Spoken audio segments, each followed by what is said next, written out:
Good evening, all. Uh, we have today Professor Anjan Chakrabarti from the University of Calcutta, Department of Economics.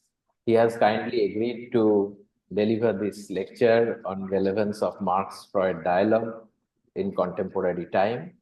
And we are extremely grateful to Anjanda that he has agreed to deliver this very important topic, particularly on methodology of social science.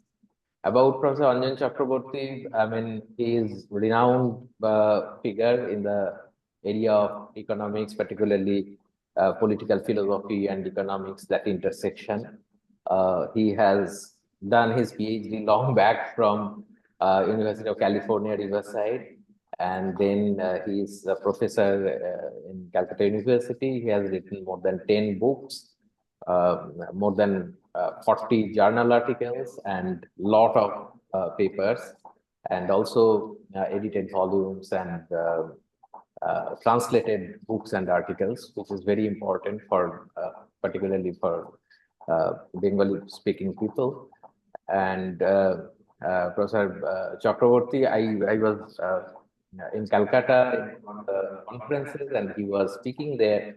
So his interest in political philosophy and economics is, I mean, this combination, this whole PPE, the concept that politics, philosophy, and economics, that combination is, I mean, not so common. I mean, I would not say rare, but not so common among the intellectuals. However, it's a fascinating area, uh, at least for me. I'm extremely interested in this area of thinking. And he is one of the original thinkers today in Indian academia. I would say he is.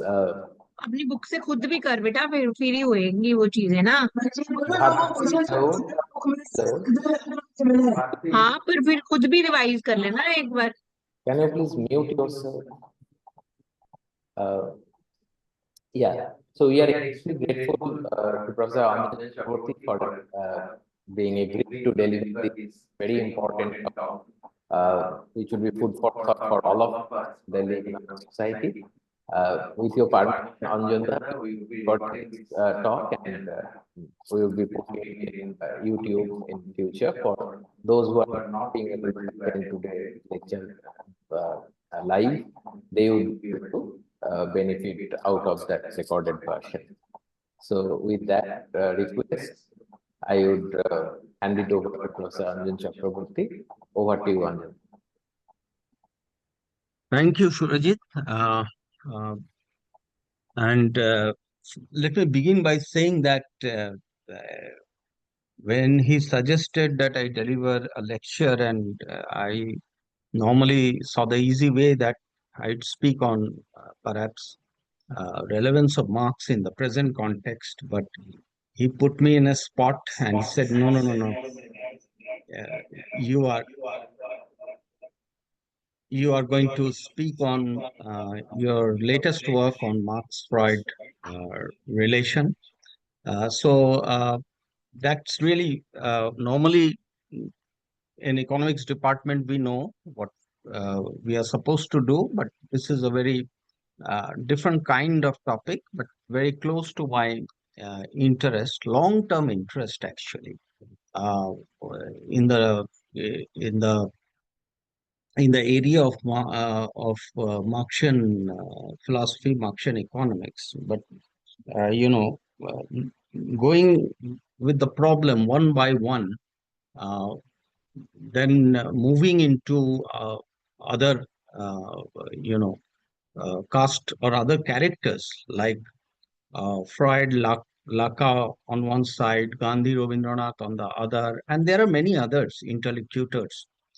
They were very important because with time, uh, one thing I would begin by saying is that uh, I consider Marx as necessary, but not sufficient. That is the let's begin with that hypothesis. You know, so uh, and let's stick to this position. अंजन चक्रवर्ती ये कौन से lectures हैं इनके Turn off, please, if you could mute yourself. should be convenient. Okay, so the nature of the talk that Professor Das asked me to deliver actually is by the very very topic. It's theoretical and top heavy actually. Okay, so please don't get into uh, uh, the empirics or other uh, issues that are close to us as economists here. So here more on the Marx-Freud connection. But there is another hypothesis I'd like to say, which this work that it's whatever we have done in the last 30 years, of my journey, and particularly last 25 years, has been with Anup Dhar, insofar as this relation is concerned, Marx and the other interlocutors.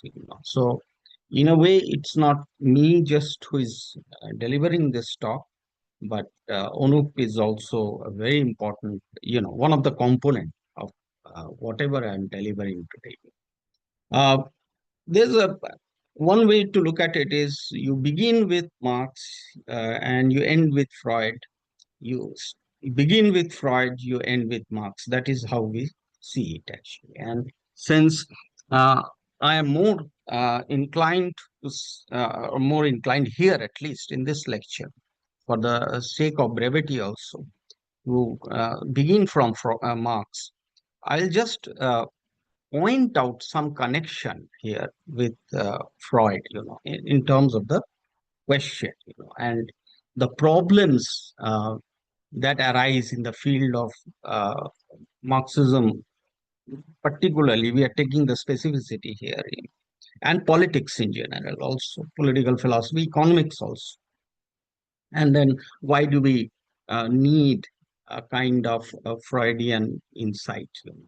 And here, of course, Marx and Freud, not per se Marx and Freud, will be sticking with Marx more. But Marx needs to be also displaced, not displaced in a sense that displaces Marx completely, but uh, you know makes him relevant, but also does not highlight or does not hide the problems that the field of Marxism has generated, and why, if it has to have any future, why it need this Freud, and from Freud to Lacan, this connection. So I'll talk about this a little bit, this hand holding, in the absolutely in the given time that we have, which is very short. Uh, so, and here, Professor Dash also asked me that I should speak on my recent book with Anup, which is on, a dialogue between Marx and Freud, and the name of the book is World of the Third and Hegemonic Capital. So, whatever I'm saying, the detailings of the book, actually, this is in 2023, is there in that book, and the theoretical chapters of there are, it's a theoretical book essentially, but these are discussed in details in the book. So we are not going to go into the details. What I'm going to do is just put up the frame. And I'm presume even if you don't follow all the concepts, all the relevant notes, because these are all conceptual entry points, and it needs to be elaborated. Even if you follow the structure, you get a basic sense of how we are setting it up. So there is no natural dialogue between Marx and Freud. You can't have it. They are two different paths that they are opening. So you have to set up that this relation, and this setting up this relation is not a forced setting up the relation, but a relation that is necessitated by certain questions. So let me go to that very quickly to begin with. To start with, you know, for me, one of the major interlink, at least here in this particular, for this particular lecture, very important is the figure of Louis Althusser.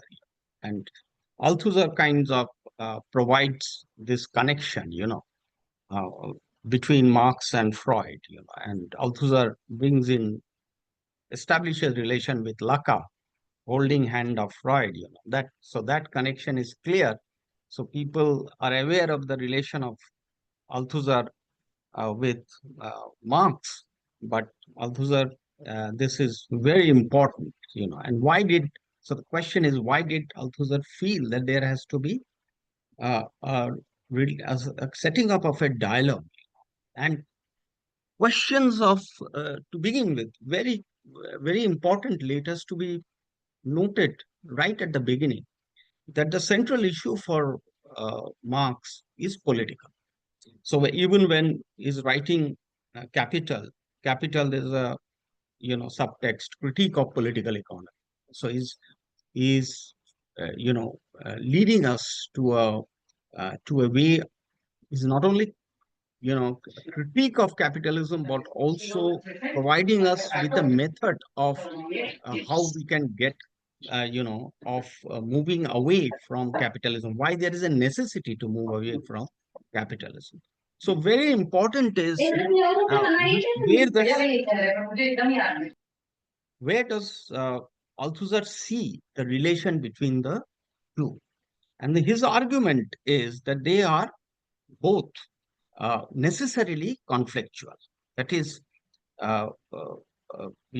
whether you're talking about the social, how they conceptualize the social, or how they conceptualize the science, they are establishing, or they are challenging the, uh, the established positions of their time. And so that is very crucial, whether that be, how society is conceptualized, or whether how the consciousness is uh, uh, conceptualized, the psyche is conceptualized. So they are cessationist uh, sciences in that sense, conflictual, built on conflict. And that's what uh, perhaps is the beginning point of something which perhaps is interesting here. Here, Althusser, again, I'm continuing with also I'm setting up the, basic issues, some of the basic issues, why such a dialogue is necessary here. This is one of my favorite uh, quote of Althusser, that in a necessarily conflictual reality, one cannot see everything from everywhere. So, in other words, if truth is always pertaining to certain standpoint for Althusser, in a conflictual reality. So, so it's a conflictual reality, and it's very, very important. You can only speak certain things from certain positions, and so therefore, for Althusser, both Marx and Freud, are kind of positioning their thought in this conflictual reality. He, of course, contrasts this with the positivist science, which is outside of the conflict, which is, even when you are discussing the conflict, for example, to a large extent uh, uh, in our discipline also, we are not really discussing the conflict, at least in the way that Althusser or Freud, in the way would be Marx and Freud, according to Althusser, would be discussing them, because they are talking in the sense of overcoming, transforming, moving beyond the given the givenness of the reality, whatever, however they conceptualized. Freud, of course, very important point of the concept in Freud, which Althusser is enticed by, is unconscious. Okay, the idea that there is more to the human, psyche than what we normally reducing it to the conscious. So it's not transparent. It's not given, and that is the crucial point at which he picks it up. Another important interlocutor here, as I shall talk about, is Resnick and Wolf here. And when I get to the economy question, I'll come back to it. Okay, so because Resnick and Wolf, uh, they are also talking about a conflictual reality through the concept of overdetermination and contradiction, but they are also talking about a position in that conflict. How and in what sense through their concept of entry point. So I'll come back to it, this point later on. What are the problem in Marxism? Why is this important? For us also. One of the problem in Marxism has been that the focus has been almost always on structural transformation. And it's the usual frame of historical materialism. We know how society is set up. So the structure of mode of production and the superstructure, and that will determine the consciousness. So you change the structure, that's the basic point, and consciousness, as if it's not this simple, but there is a kind of uh, deterministic causal relation also that one can think of, where focus is almost on structural transition, which has, from a political, at least for us, for me at least, meant that uh, Marxists have been found short insofar as the question of subject and subjectivity transformation is concerned, including that of self-transformation. And if you look at the history, 20th century history of Marxism, the question of the relation of uh, the subject and violence is something I think Marxism has not been able to overcome. And the why, the reason is, so this is a problem in so far as the uh, uh, as far as if you take off from Marxist frame, this has risen. And it's not that Marx was not aware of it. He was very clear about it. So if you look at many of Marx's works, I've just given you one of his thesis on Feuerbach, is very clear that he's talking about uh, the transformation of structure and self in one term. So the question of self-transformation is very important to Marx, but it had not remained in the field of Marxism in the consequent term. So consequent years. So Marx had, you know, for us, critiqued the structure of society, critiqued society, the conventional rendition, and I'll come back to in a way which is something we are taking off from. But as you can see, Althusser's point, why Althusser was attracted to Freud actually, and from Freud to Lacan, is that when we talk about the individual in Marx, it's basically historic form, or or a givenness is there insofar as individuality is concerned, as embodied in the structure. But there's no theory of the psyche. There's no theory of the subject. And that is something, unless you have a theory of subject, and if you are taking Marx's thesis of Feuerbach, what he's calling the, needs to be done for transformation to be effective, that it's just not structural transformation, but structural and self-transformation in one term, that's crucial. Then we need to the question of theorizing the psyche, the mind, however you may like to put it, is crucial. And here, of course, you cannot theorize the mind or the psyche as is given in conventional economy, the Homo economicus or the Homo physio, in the conventional psychology.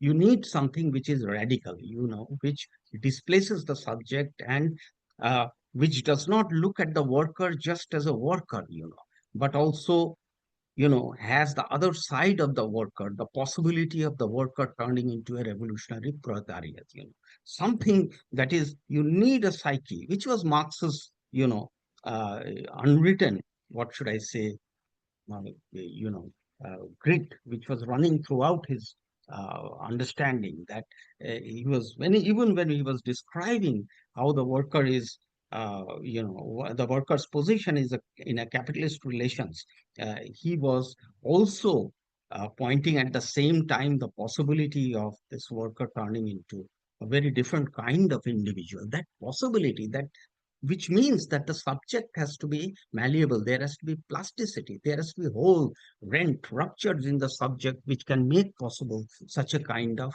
transformation.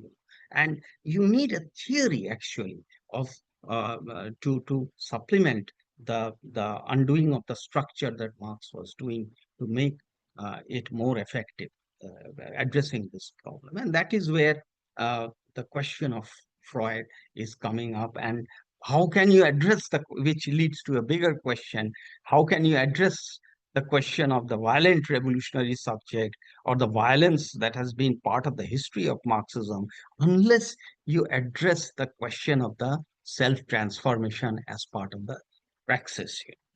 So this, is very crucial.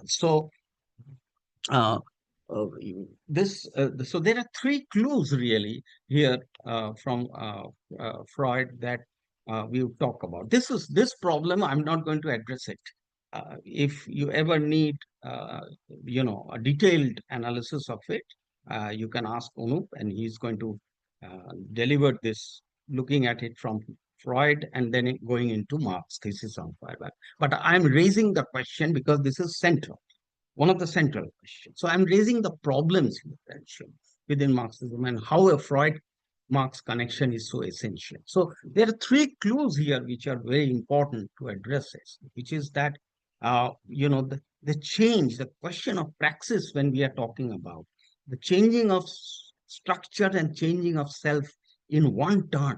Okay, it's not that Marxism or other or Marxists have not, been sensitive to that point, uh, at all the time. But what I'm saying, the dominant tradition, at least the way it has evolved, has not always been very clear on the question of the subject as it has been on the question of structure. And that is what Althusser was flagging, here. And so therefore, how can you have, you move from, praxis, subjectivity, revolution, transformation of subjectivity of self to the practice of ascesis, so you establish Marx, Freud, Foucault relation, of self-transformation, and then you build up through a connection with Tagore, Rabindranath, and Gandhi and others. We're talking about how can you build up a subject beyond post-resentment, which can curb the violence, to an extent. So the question that Marx is in thesis on Feuerbach is making a point that the educator needs to be educated. He's also raising this issue. So these questions are some of the clues, but I'm not going to go into it, okay, in whatever time I have. So that's not the major part of my lecture. Just raise the. My question is here, since to a large extent I'm speaking to economists, I am going to talk about the structure to an extent. Even here, we'll see Marxists may be found, or Marxism needs to perhaps rethink few things here. It might be important. Is that the unconscious is also giving us a clue from Freud of the concept of outside. Outside not as an empirical category, but outside as a theoretical category, as a conceptual category. And I'm asking the question. This is question number 3, which is what we are going to concentrate on. Clue number 3: what if structure too has an outside? So we talk a little bit about here, the outside of the subject. The subject is more than what the Homo economicus or the Homo physiologicus presents us. But what about the structure? The structure has a subject. So it is not just about moving Freud towards Marx, but it is also perhaps about looking at Marx and moving Marx towards a Freud. Does Marx and the work of Marx have give us a clue where we can insights where we can looking at the structure, the work of Marx, we can move from the inside to the outside, connect the inside to the to an outside. Okay, so inside, outside, there's a structural connection. There's a subjective connection. The two are related. Actually, you move from one to the other. Uh, but I'm not going to go into the details of it. Only thing is, when we are talking about subjectivity, one of the work, and I'm going to just show some of the tasks we have presented ourselves with, and one of the work has been on the question of the relation of in the field of Marxism, the question of spiritual. How about bringing the spiritual back?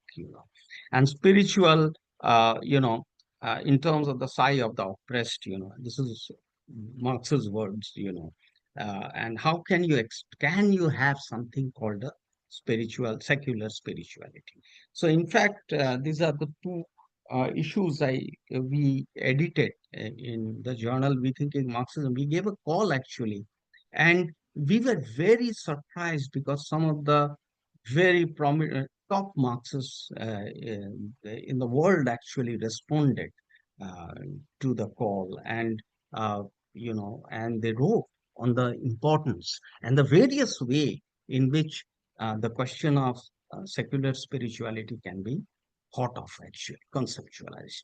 And this the whole volume is put forward in this book, which is a detailed account of problem number one, actually, from and how even top-notch Marxists consider the problem to be important and why a need for addressing it be important. Of course, we are presenting our approach the way we are doing it, but coming from many different directions, many other Marxists are also, are aware of and sensitive to this issue, and the need for a non-violent future of both the Marxian reconstruction of the social and of the self, rising straight from the history of Marxism. They see it as the gravity of the problem. So that's problem number one. So now let us move to the problem number two, which is what the clue I talked about, moving to the structure. And I'll spend perhaps the rest of my whatever time I have, on this issue. The this is just a quote from Marx, if you can see it, and you can see the connection that Marx is making to the structure.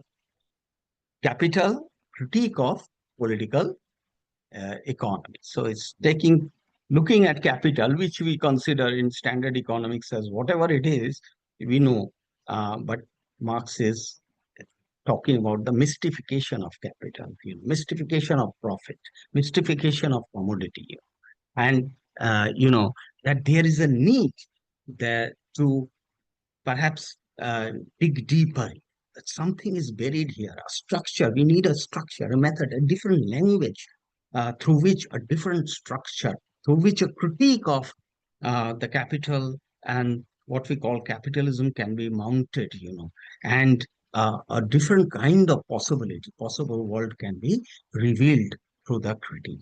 That's how we read Marx's Capital, is entire work. So it's very political in that sense. So the question of outside, you detach Marx from it, make him pure and simple, academic in that sense, scholastic question, then I think you're missing the point. You do something else. That's what I should say. That's not Marx. So for Marx, it's absolutely crucial here, this particular question. And Here again, if we, the way we are looking at it, Marx is raising the possibility of outside, that the worker is just not a worker. The worker also has the possibility of being a revolutionary proletariat. That there is the excess to what we are calling the worker. The profit is not just the profit, the monetary return you are seeing, but it is also the unpaid labor. That's the whole range of mystification. Just to point this out, just one point, Marx was a very careful, student of religion. Actually, he studied religion in great details, and in fact, he got this idea, the whole idea of fetishism, from his study of religion.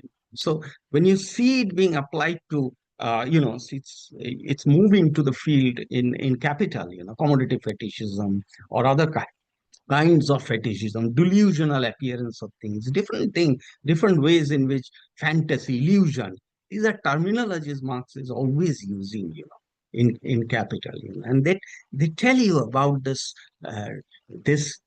uncanny kind of relation Marx, or uncanny kind of sense that Marx is having, that there's more to reality than what is presented uh, to us here. And so the whole point of Capital actually is to kind of uh, unpack this particular state of the reality and reveal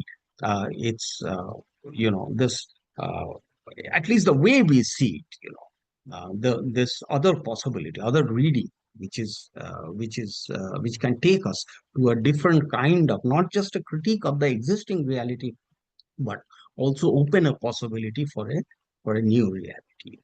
So that's one thing, one point, and we are going to do it very quickly. I'm not going to describe it. We don't have the time for it.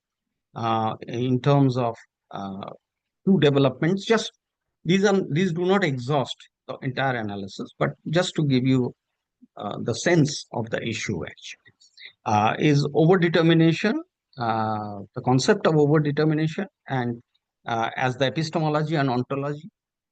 Again, this is a Freud Marx connection that Althusser is drawing, and Resnick and Wolff in their book Knowledge and Class are building, and class process of surplus labor, which Resnick and Wolff, following Althusser again, are taking as the entry point.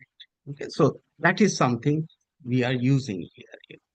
So that's their reading of Capital. Number B, the second point is, I would like to say, if Capital is a biograph of book Capital, Critique of Political Economy is a biograph of Capital, okay, then there is a turn. There is a turn after that in Marx. Marx moves to the East. This is what we call what is known as the period of late Marx. And I would like to argue here again that Marx here is as if, and if I may have time, actually, I would definitely want to at least show the path we are taking. He takes another turn, a turn to the east, moving from Russia to India, back to Bengal village. And I'm talking about the 1980s. Okay, detailed study of a village in Bengal, actually. Uh, so that this turn actually, and how it is allowing us to open another route, actually, to root, question third world as a conceptual category, not as an empirical category, but as a conceptual category, and against the third world, trying to put forward world of the third as an outside to circuits of global capitalism. We are this movement, we are theorizing in relation to the biography. If you look at this late Marx, it's as if the biograph of non-capital. If Capital, the book, is a biograph of Capital, then the turn of Marx to the East is putting forward as if a biograph of non-capital. And that is giving us insights, opening for us new avenues to theorize and unpack from the perspective of from the perspective of the South or whatever you may call it, a different perspective, not the European perspective in capital, which Marx is explicit about, but from a different location, you are able to again theorize another, you know, uh, kind of reading of non-capital. So capital and non-capital, these two readings are, we are tracing it. We are not just doing it on our own. We have our, you know, everybody has their, are coming from somewhere. We are tracing it from the journey of Marx itself and drawing it, drawing the insights and then theorizing it in the way we are looking forward. That's for us is our post, or we understand as the post-colonial reading of capitalism. Uh, Marx wrote massive notebooks, ethnological notebooks, but also chronological notebooks. Chronological notebooks have not yet been translated on these societies. The Russian society, the land commune society at that time, the Indian society, and many others. Perhaps we don't know about the chronological notebooks, what is there.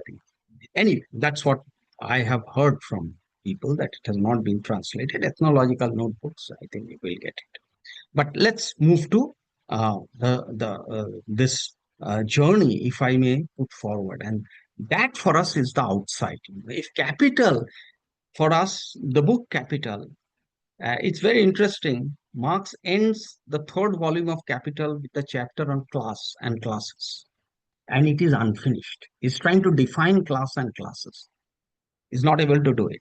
So in a way, it's actually classes an inestimable real of in Marx, actually, of Marx's capitalism. And it is to the credit of Resnick and Wolff, that's how we see the knowledge and class as having finished the text of that question, that final chapter of Marx in their text of knowledge and class. That's how we read it. On the other hand, uh, if you look at capital, you won't perhaps get to the biograph of non-capital in the details. You know. So to the world of the third, you will get pre-capital, but you won't get non-capital. So the world of the third is in that sense, standing for non-capital is in that sense, and the possibility of non-capitalist transformation is in that sense, is the inestimable real of of third world. So that's the connection we make here. So and that connection, there's a third problem, of course, which is coming from a long tradition of in Marxism. We know that the theory of outside is, it's not that it was not understood. Some of the best traditions in Marxism understood it. That whether it is Rosa Luxemburg, whether it's Gramsci, uh, they understood, going right to Althusser, of course, that the question of outside is there, and that it is crucial to theorize it, or to have it, to set up a relation with it, relation of capital with non-capital, in order to, pardon? Huh. So in order to set up a relation, actually, okay. So it is, in that sense. So the problem of the hegemonic was always crucial, which is, why do, Gramsci asked, why do the people give consent to the rule? And Althusser is taking that to another level, the theorization, and is, in his essay, Ideological State Apparatus, raising the question of interpellation to both the repressive and ideological apparatus. It's the unconscious interpellation, unconscious. So it's not conscious. So Gramsci, of course, does not bring the question of conscious, brings the question of unconscious here. Althusser is bringing up that it's not about, even if it's not about that we are crowned by consciousness always, but the accrual or the consent, or that is often unconscious. So how, and he brings this concept of interpellation, that how through these various apparatus, repressive, ideological, and this is made possible. And very interestingly here, you see what Althusser is doing. He's connecting the structure through his concept of interpolation with the self structure. Why does the self or the psyche or the mind respond actually? Unconsciously, almost respond to the hailing. If somebody is calling you and you're responding to it, almost as if unconsciously, why does it happen actually? And that the rule, that the hegemony of capital perhaps is has to be, based on the theory of the structure and the theory of the subject coming together, so the inside and outside has to capital, non-capital, the subject of capital, subject in non-capital, and they may be occupying one and at the same time different position. We need not go into that here, at least in this lecture, given the time we have.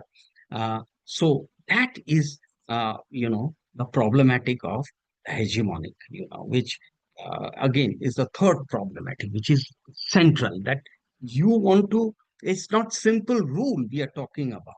It's a hegemonic rule. Power is constituted, dominance is constituted hegemonically, where the structure and the psyche, the inside, outside, they are in a mutually constitutive, overdetermined relation. That relation has to be shown.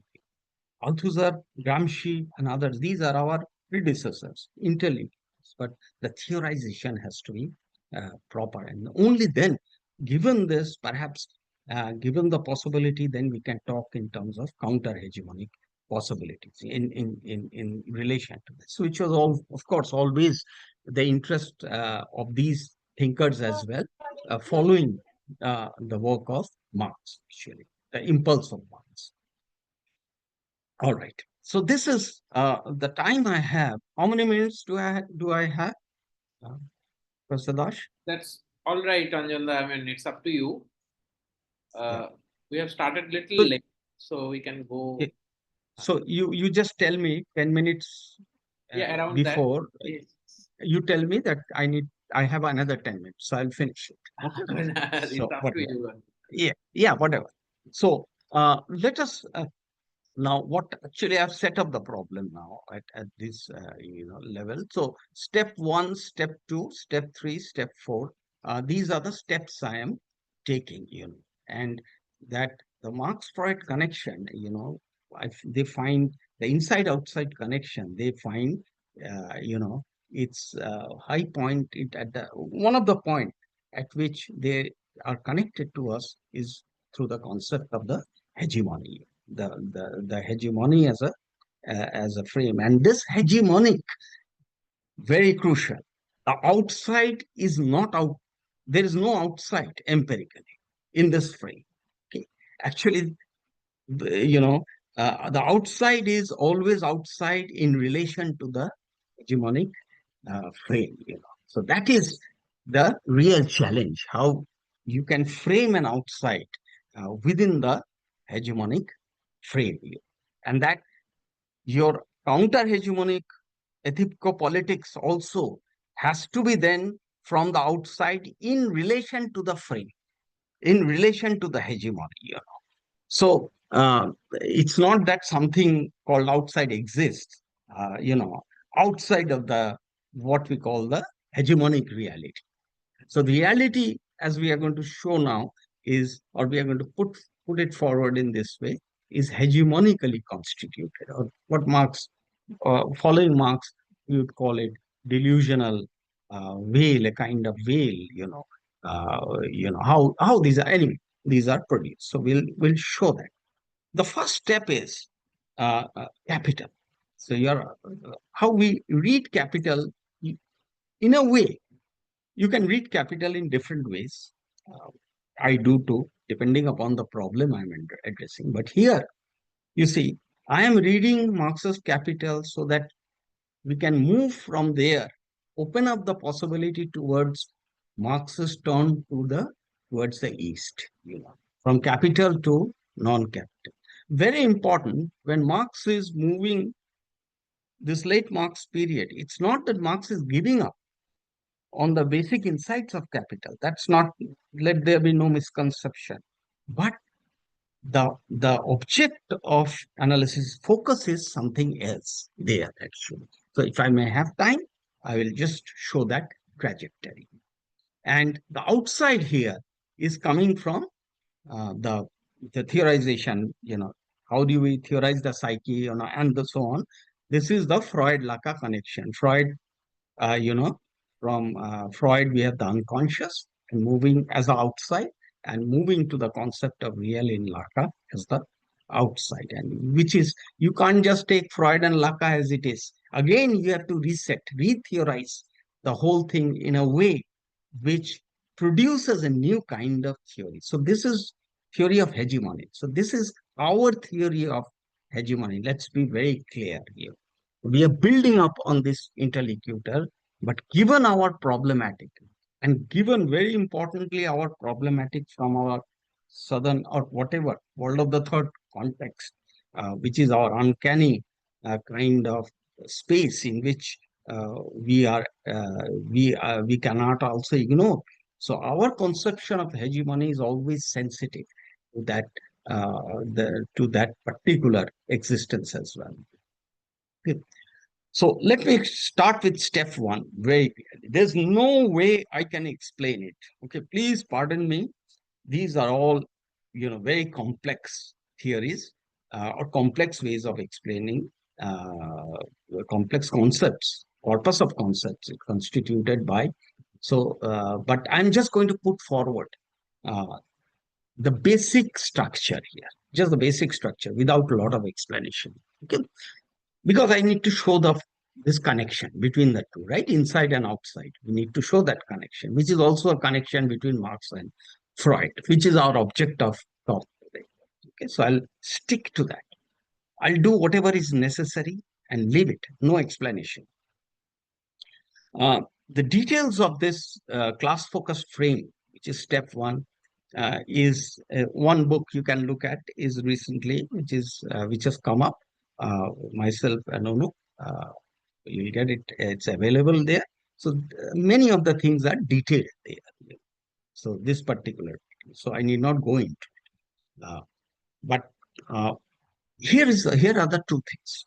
The first is overdetermination and contradiction as the epistemology. By overdetermination, I mean that every process is both simultaneously the cause and the effect.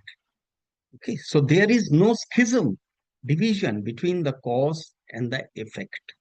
So the possibility of a unilinear structure of causality, or the way we know conventionally about causality, that is rejected here. And that gives way to a relation. All units are processes, and relation between processes are mutually constitutive. Each is the cause and effect of one another. Very different. So we replace here, we use the word constitutivity here. Now, very important. Freud is present here. Okay. And I'll come back to it in a minute. The second is, of course, important point is that if every process is, and this again follows from the reading. This is not our contribution. This was Resnick and Wolf, that individuals, we as individuals, or even individual actors as well as could be social actors, we are all participating, or we are all personifying, occupying various kinds of processes. So processes are in a relation, are in a mutually constitutive relations. And we, individual actors and social actors, are occupying various processes. So as processes get into relation, individual actors and social actors are also getting into relations with one another. So that's the relations of idea, which is flowing from the relations of processes. So they understand all units as all labor process, class process, as processes, capital accumulation process and circulation process, and so on and so forth. That is their reading of capital and taking it as given. So they understand class as not as primarily as a noun. And this is I'm taking from Resnick. They take this as the entry point, not as a noun, that is group of people primarily. They take it as process of surplus labor, which means, and they are, volume one, they are, looking at it, dissecting it in terms of the fact that it's process of performance and appropriation of surplus labor. That's what Marx is describing. And volume 2, 3, moving to distribution and receipt of surplus labor. So the question that uh, Marx breaks off after the third volume of Capital, what is classes and what is class and what is classes, is struggling to define it. So Pressing and Wolf gives a definition for us through a reading of Marx's Capital in Knowledge and Class, as process of performance, appropriation, distribution, and receipt of surplus labor. So uh, performance appropriation of surplus labor takes place in production, and distribution and receipt in distribution through circulation process and so on. So the entire economic structures is present in relation to class process they're looking at. And so Marx's study in their frame, and this we are taking as the basic point. So let's not disagree on this because we can't move forward. Is a study of the overdetermined and contradictory relation between class and non-class processes. How class process and non-class processes are related to one. So Marx is looking at productivity, technology, uh, science, primitive accumulation, violence, primitive accumulation, colonialism, everything that Marx is looking at, they are all in relation to the uh, process of performance appropriation, distribution, and receipt of surplus labor. So that's the entry point. Okay, entry point meaning they are entering. So the reality is what then? The reality is overdetermination, overdetermined reality. So they are entering with the concept of class, and overdetermined reality means everything constitutes everything else. And this itself, this concept itself has a genealogy, a history. Overdetermination was first thrown up by Freud in interpretation of dreams, where he was questioning the given notion of psychology, the medicine, he was questioning the given notion of individual in medicine. And this this is from Freud's interpretation of dream. And then Althusser is speaking of that. He's asking that Marx is not Hegelian dialectics. That's simply wrong. That's in Althusser's very famous text stuff for Marx. That's simply wrong. Althusser is giving us insight for a new kinds of dialectics. That's the way he is using it. We may use the term dialectics, we may not, doesn't matter. And he's saying that the best term, that concept that we can relate, have relation to, with respect to what Marx was trying to provide as an epistemology, is overdetermination, and from Freud. So it's again the Marx-Freud connection you're seeing is being drawn here, and you can see how Freud is looking at that the individual, the psyche, it's not simple. It's not just given by, it's just not foregrounded by what is given, crowned by what we know as consciousness. The past, present, future, the affect, repression, dissolvable, foreclosure, all of these are, present, and unseen the threads are knit together, and they grow in finite combination, grow, So the reality, the ontological reality is very complex, Ontological reality is infinite, is overdetermined, mutual constitution. And I'm not going into the war, into contradiction and so on and so forth, but that's conflict. Contradiction is where conflict is being brought here, So this is the trajectory where another kind of Marx-Freud connection in terms of epistemology, you see, is being drawn here. And question is, if the reality is such a mess, ontological reality, where everything almost determines everything else, then how are we going to build a knowledge or a theory? And that's where Resnick and Wolf are entering. They're saying that You need to have a relative standpoint. That's the standpoint here. That you take class using Marx's capital, that Marx takes class as process of surplus performance and appropriation of surplus labor as the entry point, and then connects them with all these other processes. So the Marxist analysis, you know, uh, is not just an analysis of technology. See, Marx spends 100 pages on technology, remarkable actually.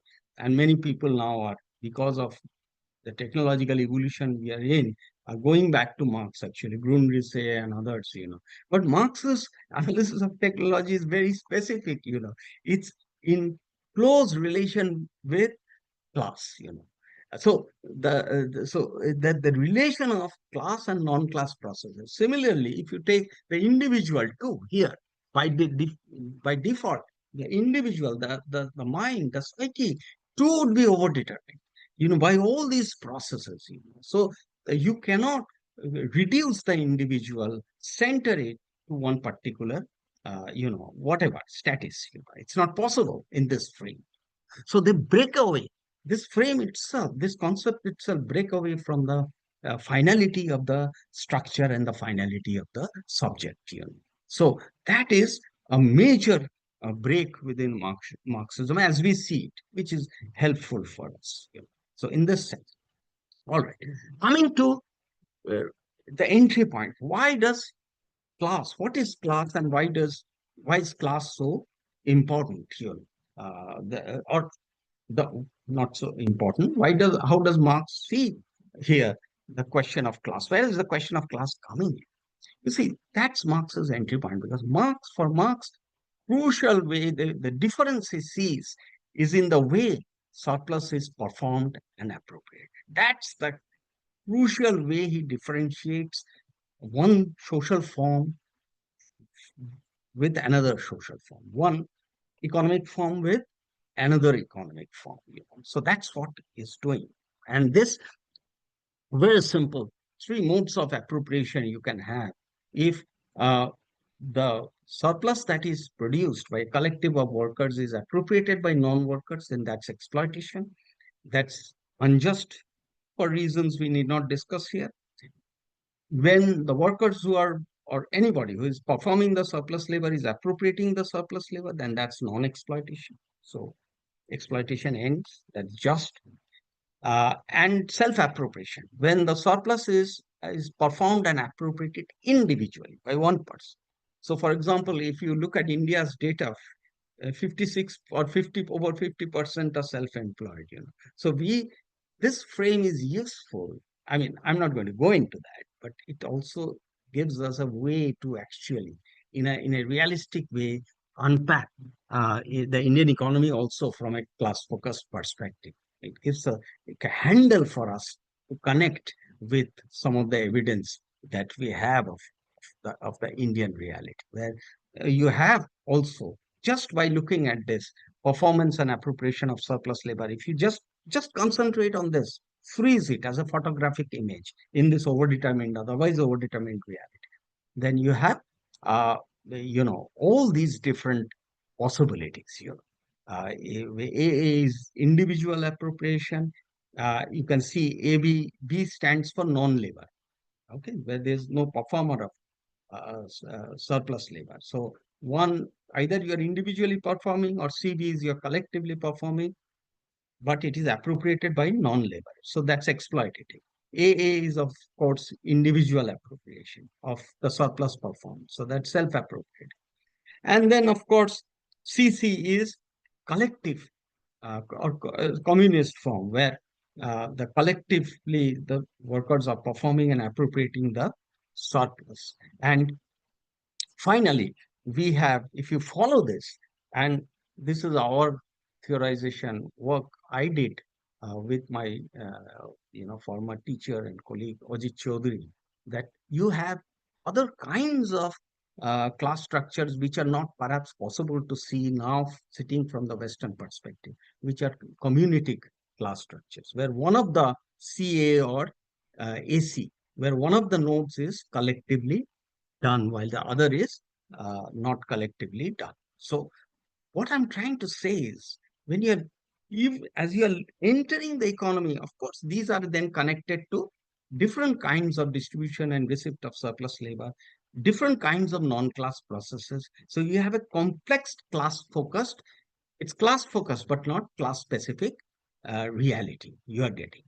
Now, what is the important point? So the further analysis, we need not go into it, but we have shown elsewhere actually in our own work that you can differentiate these class structures into various forms. So what is the, uh, the important, consequence of highlight of what we have said for our analysis here? Think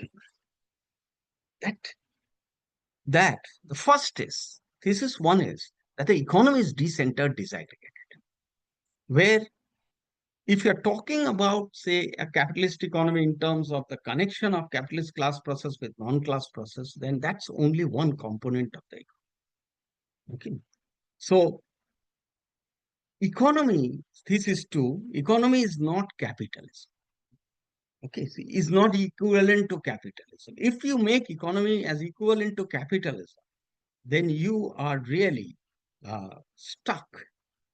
And this is what we call, metaphorically, you can see it as the hegemonic, as the hegemonic, the delusional veil where you see the tip of the iceberg.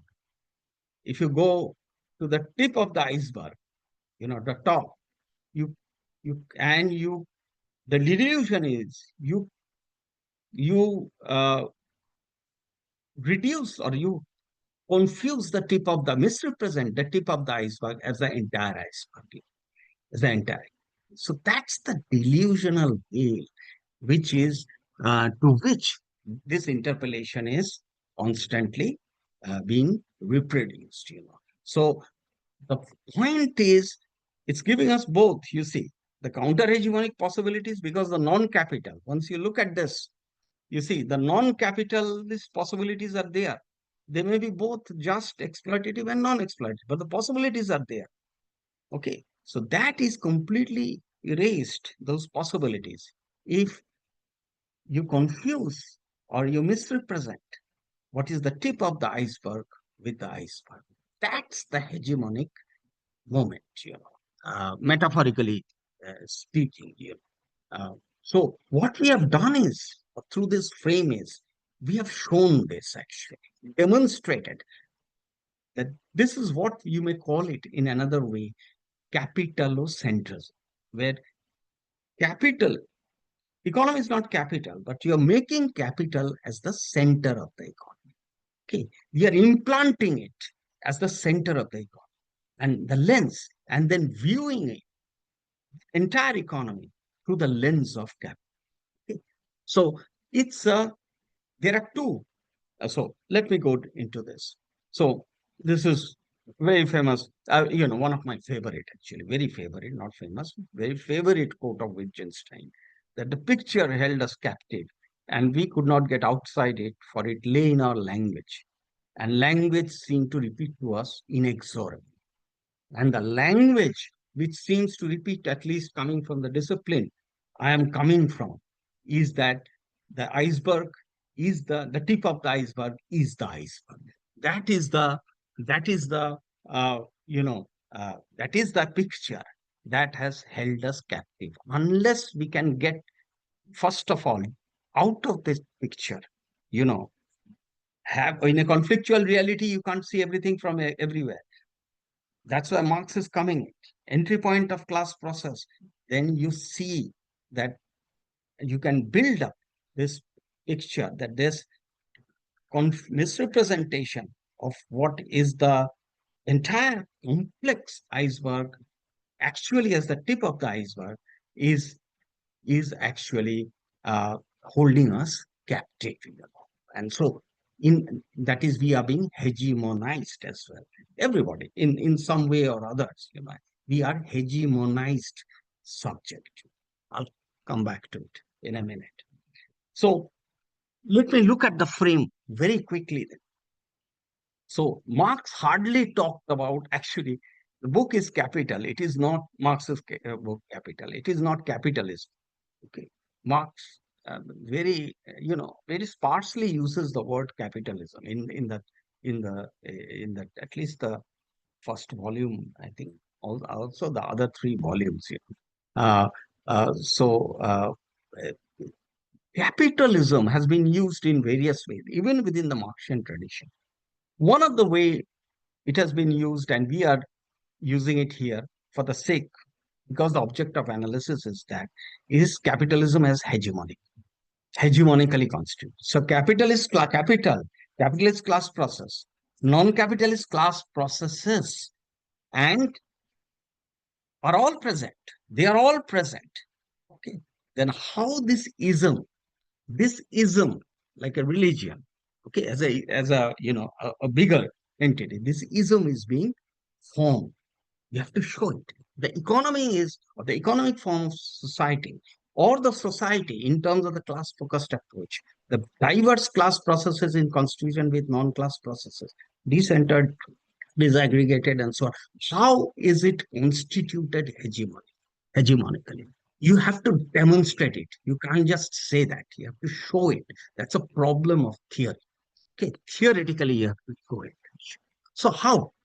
The way we do it, and this I'm putting very telegraphically. There's no time to explain that. I talked about capitalocentrism. Capitalocentrism is an epistemological move which takes capital as center. Okay, so capital becomes the center. Automatically, you are looking at everything from the perspective of capital. So everything that is the other of capital becomes the homogeneous other. It doesn't matter because they are not capital. So you do a what you are doing is the disaggregation of within the capitalist class process, within the class structure, the economic reality, and the different kinds of class structures that exist, that disaggregation dissolves into a homogeneous homogeneity, a homogeneous concept of non-capitalism, and the birth of dualism here. And so we are very comfortable. This is the picture which, to start with, holds us captive, actually. That we begin with, as if the starting point, there's capitalism and there's non-capitalism. We are happy with non-capitalism, forgetting the point that this non-capitalism is nothing but from the in relation to capital, and hence the logic in a way remains, and we don't have the time for it, but a monist logic, actually. Okay, so there is there are two, actually, but there is one, actually, whose logic is operating here. Now, very crucially, and this is the first time I'm introducing here the Freud-Lacan connection. What The moment you make this move, and your starting point becomes capital, non-capital. What is excluded? Immediately, what is excluded is class. Because if concept of class exists, you can't write this dualism. Because if the concept of class exists, then you have this picture, this disaggregated picture. Okay, that is, it is not just capitalist class process which may take different forms, state capitalist, private capitalist, you can have all kinds of. It is not just exploitative class process which may take different from feudal, slave, capitalist, and so on and so forth. It is even non-capitalist class processes, okay, independent, communist, which can take different forms. You are clubbing everything into one, which automatically means that what is going on here is a foreclosure, is an expulsion from language. Okay, it is a sign which does not appear in the registry. It is as if you have a roll call, a registry. You are doing a roll call, and somebody else is answering the roll call for it. I'll talk about this in a minute. So the important point is this foreclosed class is immediately foreclosed. Now, what are consequences? Why this is important here? Class does not get foreclosed just like this. There is, of course, other discourses you are forwarding here. Productivity. Then you have competition. Okay, homo economicus, and so on and so forth. You are bringing in other signifiers. You are foregrounding them. So foregrounding, foreclosure, they are going in tandem. This foregrounding you are doing in such a manner that the conceptual existence of class is simply effaced, okay, evacuated from that register actually. Okay. Now, what are the consequences? This is a political, not a mere theory we are talking about. That's the political philosophy. Political moment. Why? Foreclosure. And this is the Lacanian, Freud-Lacanian connection. This expulsion itself is political because what it also expunges here, what it evacuates here, is the possibility of post-capitalist reconstruction. Okay, that is, you can only have a reconstruction beyond capitalism if the possibilities are there. If the possibilities are not there, okay, then the only logic you are seeing, the picture that is holding is captive is from the logic of capital. So there is no alternative, and so on and so forth. We would like to see it. So the kind of the epistemological centricity has produced this blindness of this picture, this centricism, which makes it impossible for us to see the presence of class process of surplus labor, and hence the possibility of exploitation, and hence the possibility of moving beyond exploitation to a non-exploitative society. Those possibilities get crypted. Okay, so with foreclosure comes scripting of those possibilities which the class process of surplus labor gives rise to, because there is no concept of exploitation, at least in the Marxian sense, without the concept of class process of surplus labor. So this entire politics in terms of it, that gets erased actually. So without foreclosure, again, the highlight is the outside is what? Evacuated. Everything is inside. You're talking about everything, yes. But that possibility, the way you are, that picture, the language to the language and the reality, the combination, the science and the praxis, everything, discourses, you are holding it together, that makes it impossible to see that the importance of class here as a political move here. Now, given this, in other words, you know, so that's the importance of entry point here. Why Destiny Pulse entry point is so important for us. It's just not a theoretical entry point. It's a politically touchy entry point. Okay, because only when you have that entry point in a conflictual reality will you get access to not only the oppositional politics against exploitation, but also very importantly, the propositional politics in relation to appropriative justice and distributive justice, at least in the way Marx was talking about. So, you know, uh, that is why this is foreclosure here. That concept from uh, Freud to Lacan is from unconscious to that real. The concept of foreclosure is so crucial here. So the inside of the structure here in the classical frame is connected here, as you can see, with the possibility theorization of, or the presence of the outside. Now, this has to be theorized, of course. Okay. Now, just to point this out, do I have another 10-15 minutes? Yes, Anjanda. Okay. Please feel free. So, yeah. So, just to point this, just to extend this argument, now bring in the question of development further here.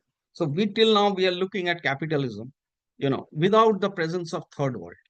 But now, third world as a concept. Okay. Now, think of it that as this, that in a way, this is again our theorization. I need not go into the details of it, just laying down the basic structure. That this dualism, the capital non-capital dualism, where capital is centered, what is happening here is now the capitalocentric moment in development, the concept of development, is connected with the epistemological movement of Orientalism. Okay. And for us here in the economic domain, through the concept of development, it is the turning of the homogeneous non-capital with pre-capital into pre-capital. This is the turn. Pre-capital as archaic, as past. So it is just not the other of capital. It is a devalued, deformed, pathological other of capital. We name this as third world. So third world for us is a concept. Okay. And that may stand, you can have numerous substitute signifiers, going on. Instead of third world, we can go on using whatever it is. But it is always for us, insofar as it is used here in this frame, it is used as either a victim or an evil when there is resistance from there, or utopian. And I'll just show a frame. That is something which nothing can be realized important beyond capitalism can be realized through a third world politics. So it is I projected in various, through these triadic forms, that happens. So these are the substitute, as if, look, we are including the outside, but these are what? The substitute outsides, which are foreclosing what? The life experience, perspectival experience, of what? That space, that site, the possibility of that life experience, the place of politics. That is what we are theorizing as, or calling it, the world of the third. Okay. World of the third. So third world in this sense for us, I'm sorry.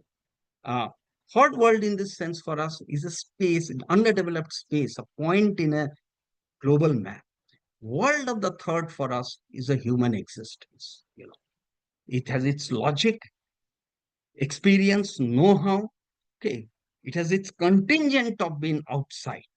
Okay. From above the table. Okay. From above the table, you see the table in a certain way. From below the table, it's a place where you keep the computer. From below the table, the same table may be seen by a child as a roof over the head.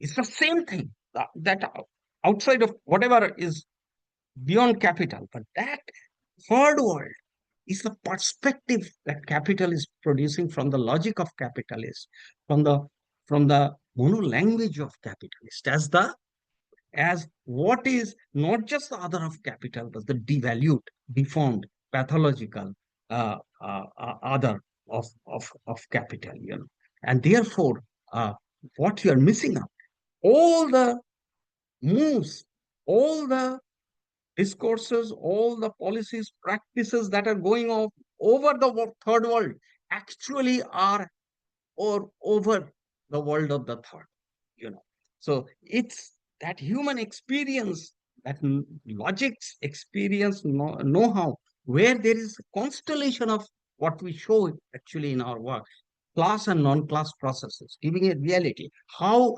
outside of the circuits of capital, this world of the third is being formed, and how through this third worldist discourse, this where through need discourse, through primitive accumulation, through all other kinds of things, this world of the third is being transformed, foregrounded as third world. So the highlight here again is there is another foreclosure here. Okay, consistent with class. So we are continuing it. So there's foreclosure of class. You can only see the world of the third if you take, at least from the way we are doing, if you take class as the entry point. So class as the entry point, you go on to deconstruct this, and then you see the capitalocentric approach as the hegemonic veil, actually. The P not P frame, not P is the other of capital, devalued other of capital. And it's based on foreclosure again, but actually it's built on foreclosure. It's based on foreclosure, but if your attention is to the hegemonic reality, then if you are only looking at the inside, missing out on the outside, then all the reality that you have is this complex. And that is, basic picture again, another picture which holds us captive. We don't have the time. I'm not going to spend time on this, but we have shown this in excruciating detail in our work, that how this transition, that you have this two-arm P not P frame, which is built on foregrounding and foreclosure of class and world of the third, and foregrounding of various kinds of signifiers of class, which are kind of displacing class process of surplus labor, productivity, competition, and so on and so forth, and of third world, various signifiers related to third world, showing it as victim, as evil, and or as utopian or whatever. And that uh, once you have this picture, this is the picture, economic dualism, which holds us captive, then the entire game is rigged. There can be only one movement which is possible. Because if you take this inside reality, this inside as the entirety of the reality, okay, then that hegemonic, if you are part of that hegemonic constitution, then the transition cannot but be a movement from one to the other, which is what we have actually. So we can go into the present time, and what we have is an incitement to a discourse on the foreground. New cast of characters are always coming up, as part of this hegemonizing and hegemonized process. So that is one thing. Just to, I won't have the time, Surajit, to show the Laka, uh, that how foreclosure actually, how this delusional veil actually, just to put this structure, So we have this relation here. You can see the Marx-Freud relation, how we built the outside, If you look at it, because you have to theorize it. It's not there in Marx-Freud. We have to, also displace Marx-Freud, re-theorize it in terms of our problematic, and show. So this, you see, as the real of the outside, we then re-theorize the real in two ways. One, the real is presented, which is the outside, is represented as the constitutive insight of the hegemony, as the victim, evil, or the utopian. These are through substitute signifiers. These signifiers are the delusional way. They are what is the hegemonic is this, producing the unconscious identification of us with the delusional veil, this delusional veil as that reality. And that in turn is ensuring that the class process of surplus labor and the world of the third is evacuated from the discursive space. You don't, there's no citation of it. That's not part of the picture that is presented to us, not part of the picture that is holding us captive. So what we have tried to do in our frame is to render this picture unfamiliar, to move the parts, and we do it as part of that political problem, you see, that how we relate the inside and the outside so that you can build up politics, a kind of generate, given problem of Marxism, a new politics, a political theory. So I don't have the time to go into the details of it, but just with respect to Indian economy, this left-hand side is the class-focused approach. It is with Stephen Kallenberg. This is the part I've done, and the right-hand side is after the liberalization. This is the part we have done, where you can see this whole conceptual field in operation with respect to India. So we have done it theoretically. We have looked at India. We have looked also at micro level analysis. Just 3-4 minutes I'll take, not more than that, and I'll finish it because I wanted to spend some time on it, but I'm sorry that I'll have to hurry it. that we have reached the world of the third. Did Marx give us any insight in relation to it? We have seen the relation. Marx gave us insight in Capital, As Capital, the book, from where we could produce a connection with class process of surplus labor. And we could build a conception of economy from there. That we have seen. But what about the other term, the later term? The problem of third world and world of the third that we pointed out. Does Marx give us any clue here?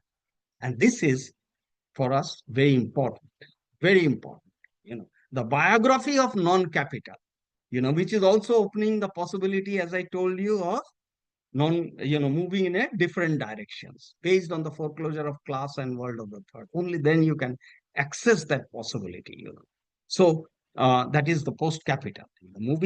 Giving from pre-capital, third world, move to non-capital, the disaggregated, which gives us the possibility of pre-capital. And this, just since we have short of time, just to point this out, that late Marx, we are at least differentiating late Marx here with the turn to the non-West, okay, to Russia. Marx moves heavily into Russia, starts studying Russian, okay, and becomes interested in Russia, and then India and Algeria, and moves to other spaces and became immersed with those societies, became immersed with analysis of the non-capital. Because why did Marx take this turn? Did he see something? And this is where the the kind of what should I say, the scientist in Marx takes over. That there is, from the experience of Europe, that we can have only this much, but these experiences are telling us something else. He felt that. So moving to Russia, which was at that time a backyard of Western Europe, and most of the Russia is in the east, actually, at least at that time. And so Russia, Marx turns to the non-West. It turns to the non-West experience. And he turns in the non-West experience to the Russian commune, starts turning to Russian commune, land commune. And it looks at the Russian land commune and he sees not only what we call the commons, but also he sees the non-capitalist class processes. So that in turn opens for us, for Marx, the possibility of non-capitalist third world. Non-capitalist third world, again, non-capitalist, it should be because Marx did not theorize the world of the third, of course, but Marx gave us this insight. Actually, he moved till the last, till his death, to these kinds of societies, and we have traced completely this journey in Marx, moving from turn to the non-West to the third world, and then using that, connected it to what we call the inside of capital, the biography of capital, that is circuits of global capital, and the world of the third. And Marx, building up from there. So what I'm trying to suggest here, because of the dearth of time, is that Marx makes this movement, okay, where Marx turns errant, okay, deviates from his earlier position, not in the sense that he gives up, capital, but just to give you some, evidence of what I'm saying. So, I mean, this is remarkable, actually. This is where Marx is talking about the Russian commune, and a very famous, talking about the Russian land commune, and he was talking about whether historical inevitability is, can be attributed to Marx, whether primitive accumulation is good, whether one should move towards capitalism indeed, whether we should have a stagist theory. And Marx tells us, no, it has nothing to do with it. And this, he tells us, you're looking at it wrongly. This context gives us a different context. It opens a different possibilities. It opens a different political possibility as well.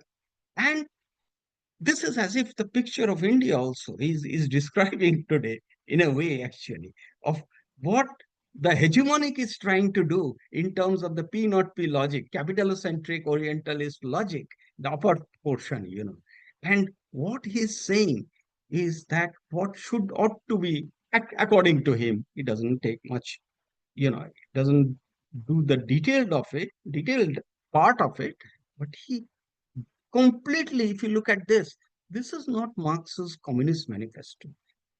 Communist Manifesto is the biography of capital, how capitalism is going to capture the world, through globalization. When you see where Marx is ending up, he's overturning the whole thing, actually. And so for Marx, rural, urban, formal, these are not the central issue. For Marx, the central issue is the ethical justice, ethico-political standpoint, the political possibility, the critique of exploitation, the critique, of fetishism, and all those things, whatever comes with it. We are not going to go into it, but those are the issues for Marx. The agriculture versus industry, like the picture in the dualistic picture, we often, where you're valorizing one, romanticizing one as against the other. That's not how when we look at the entire picture of Marx, that's not what we are, you know, that's not the resource, at least we are taking in terms of our framing of the problem. So in our framing, what we have tried to do is connect this many-sidedness of so Marx here, kind of the non-West for in the early part of Marx, he was talking in terms of annihilation, appropriation of pre-capital by capital. And you see the latter part of Marx, the quote I was talking about, the red part, where he's arguing that this is what is foreclosed.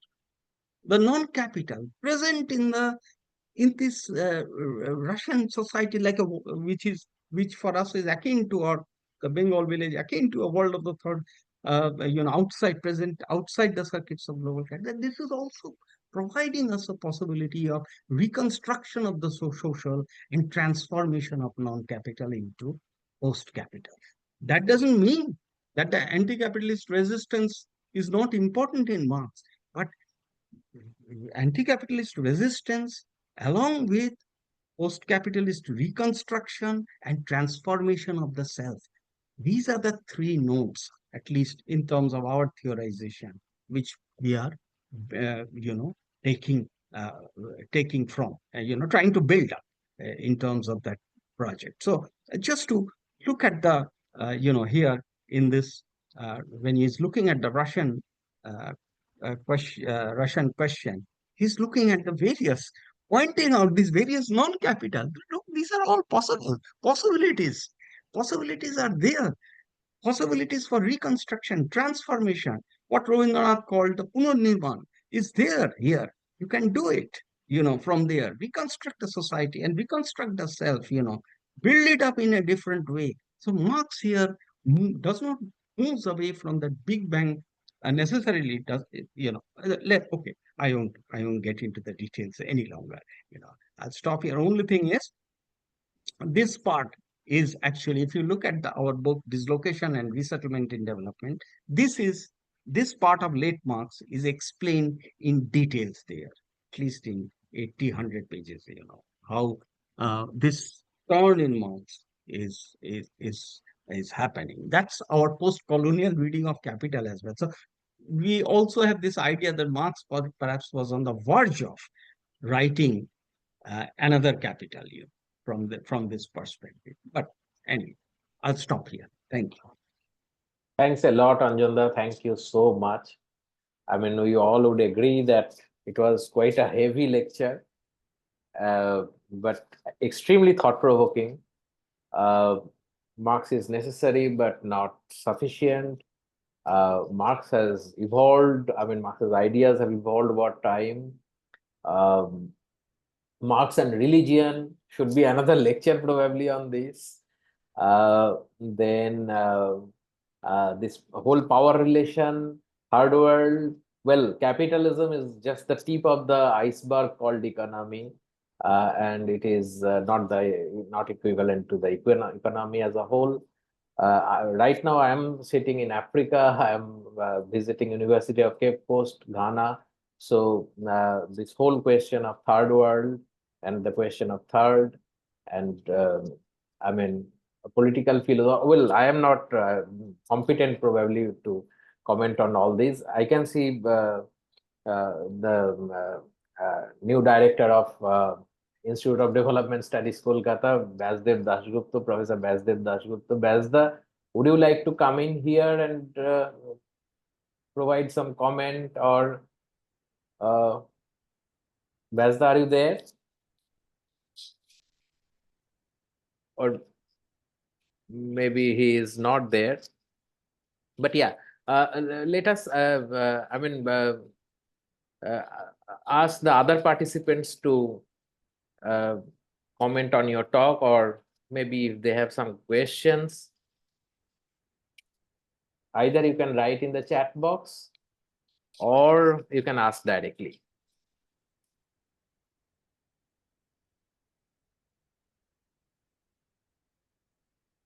I think people are taking time to digest this heavy lecture. It was quite philosophical. Here, I'm here to it. Yes, Basda. No, Over I to have you. no comments to make. I know all this. I have.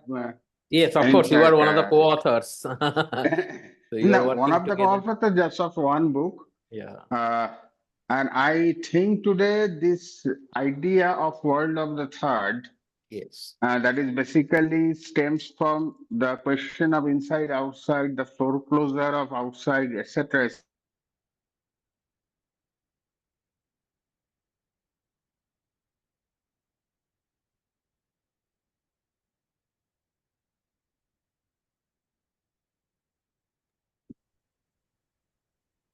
We can't hear you, Basda.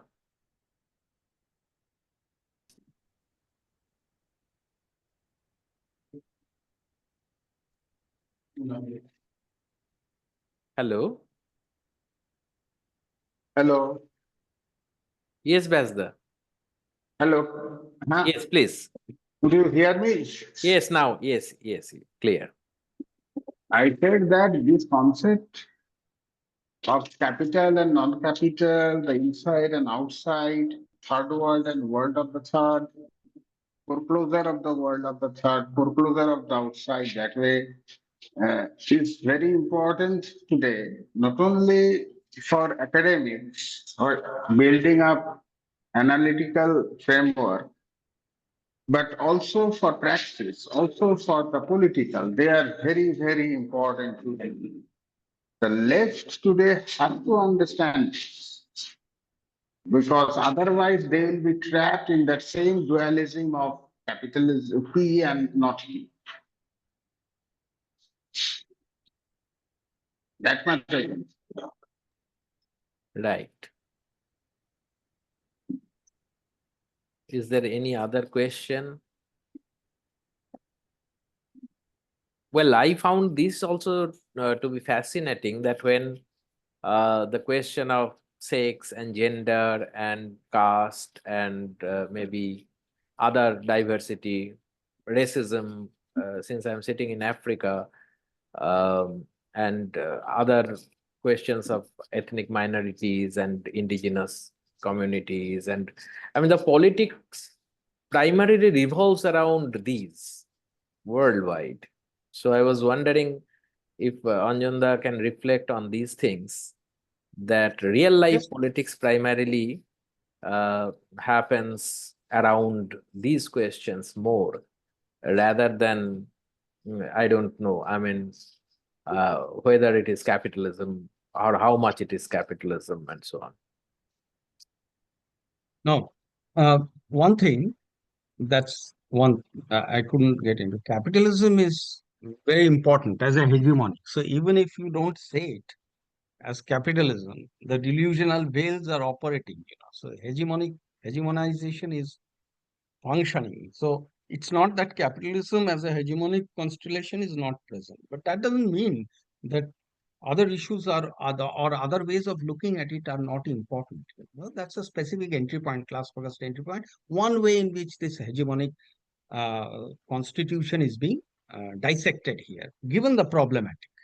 That's what I've done it. But there's another importance is the politics of overdetermination, politics of determinism and politics of overdetermination. So whether you're going to reduce, say, for example, a race or gender to class, whether you should have class determinism or class reductionism, or is that one that will give you one politics, one kind of politics, or it could go the vice versa, the reverse.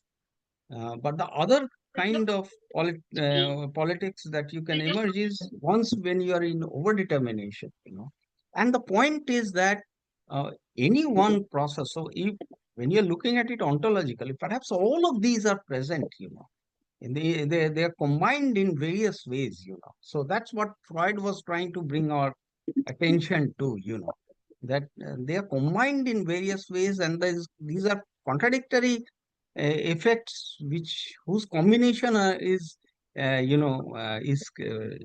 producing that processes, producing us and producing the relation, and therefore these are pulling and pushing us in different direction.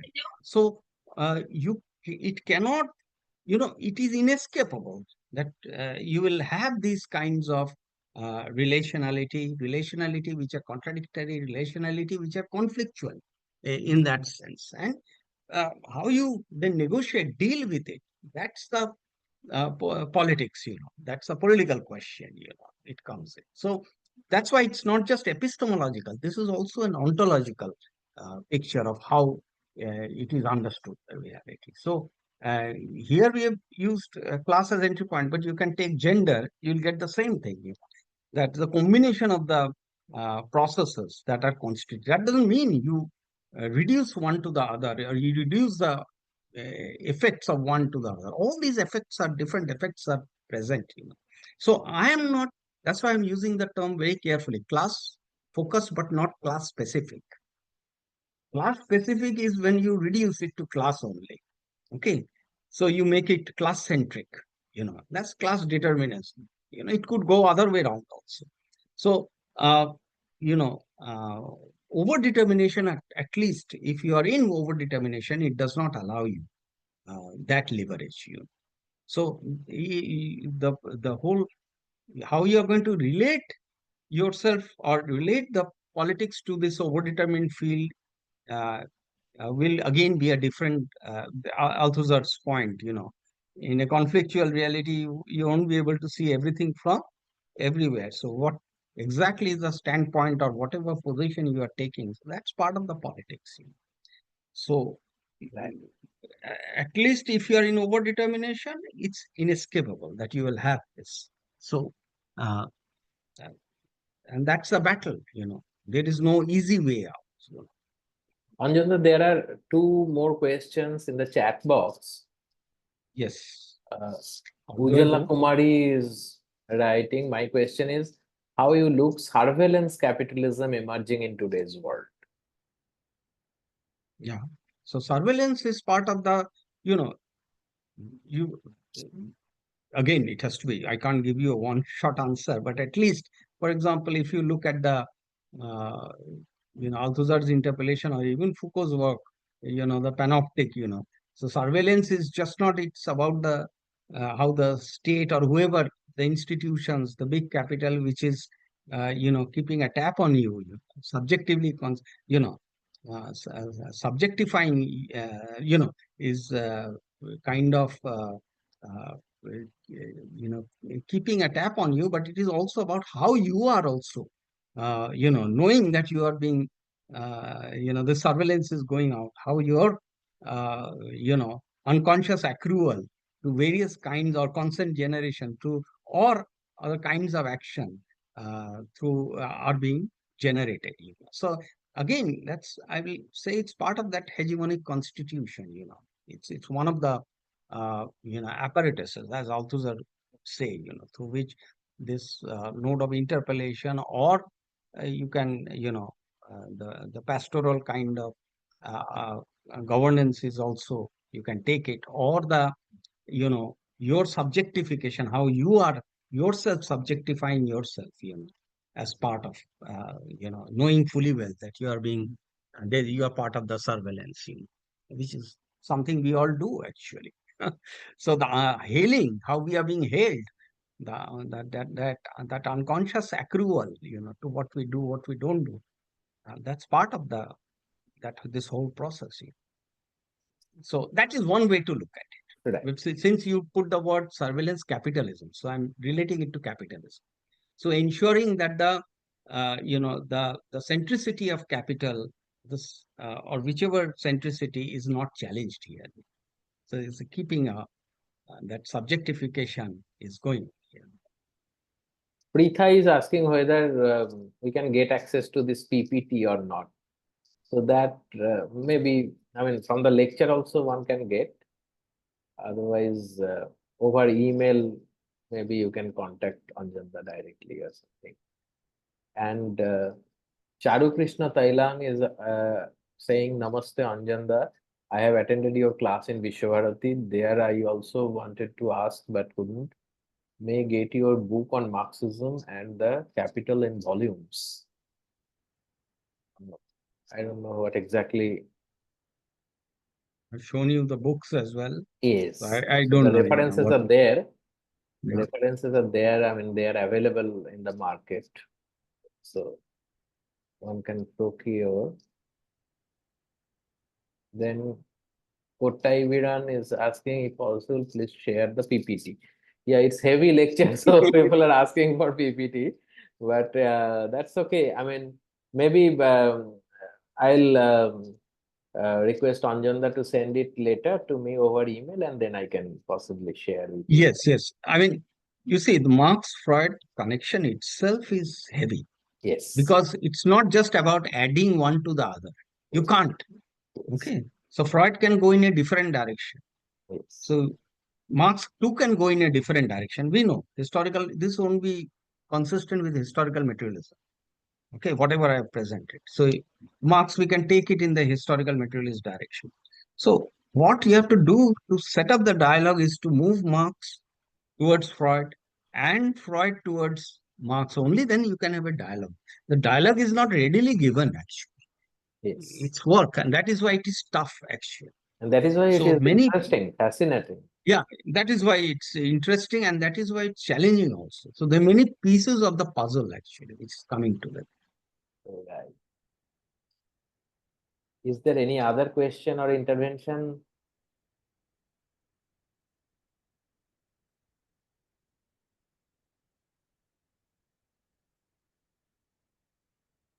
If not, then can we close the session for Yes. today? Already, Professor Chakrabarti is speaking for almost 2 hours. You must be tired. We are extremely grateful, Anjanda, from Delhi Economic Society. On behalf of Delhi Economic Society, formally, I want to thank you and for this lecture. And many others would have a look at the YouTube recording later and get benefited out of it. And if some of them want to get in touch with you in future, they can. So yeah, with that note, again, thank you very much, Anjanda. Yeah. So we are Yeah. closing today's So- session. It was fascinating and extremely thought-provoking. I'll also read your books and think and then get back to you again. So our dialogue and our conversations would continue in future also. That's what we do. So thank you so much. Thank you all Yeah. the participants for participating. So thanks a lot. Thanks. Bye. Bye.